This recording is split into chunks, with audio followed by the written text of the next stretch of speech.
Success is not the key to happiness. Happiness is the key to success.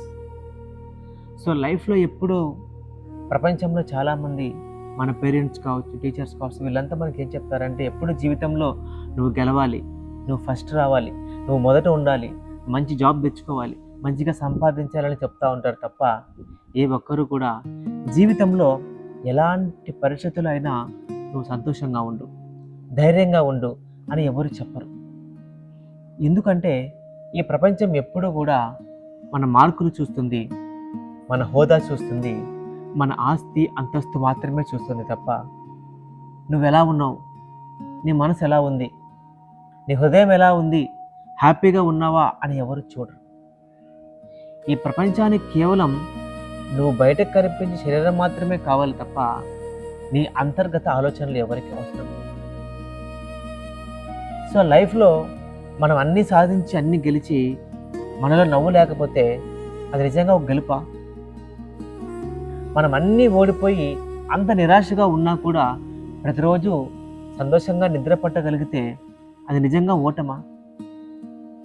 Life ఎప్పుడు కూడా ఎంత గెలిచాము ఎంత ఓడామన్నది కాదు. లైఫ్ ఎప్పుడు ఎంత మేరకు సంతోషంగా ఉన్నాం, ఎంత మేరకు మన పక్కన వాళ్ళను కూడా సంతోషంగా ఉంచామన్నదే లైఫ్.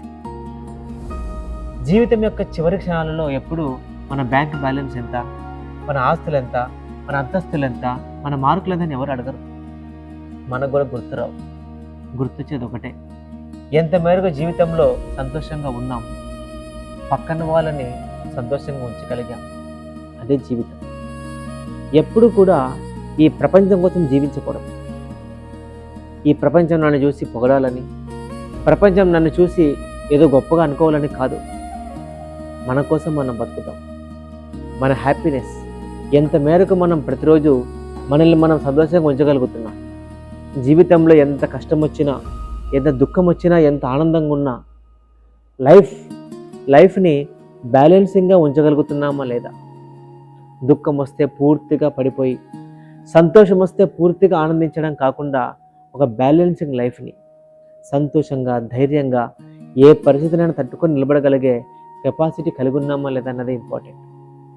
సో సక్సెస్ ఎప్పుడూ కూడా మన హ్యాపీనెస్లోనే ఉంటుంది తప్ప అది ఎంత మేరకు గెలిచామా ఎంత ఓడామా అనేది కాదు. So do what you love, achieve success. Thank you.